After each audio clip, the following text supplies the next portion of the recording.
Kainan na. Kainan na. Kainan na. One more. Picture. Yeah. Peace. Eric. Kaon sa kaon, kaon.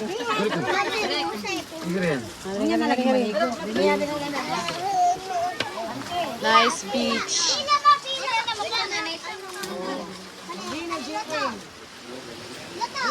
250 to rent this cottage here. 250 pesos. Kain na. Let's eat. Ang ganda dito, mahangin. Fresh air. Fresh air. Very nice. We used to swim here before. It's a rocky place. They clear up. Now it's flat.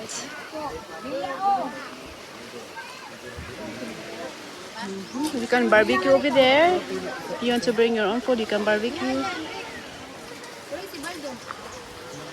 Ano sila ba ito?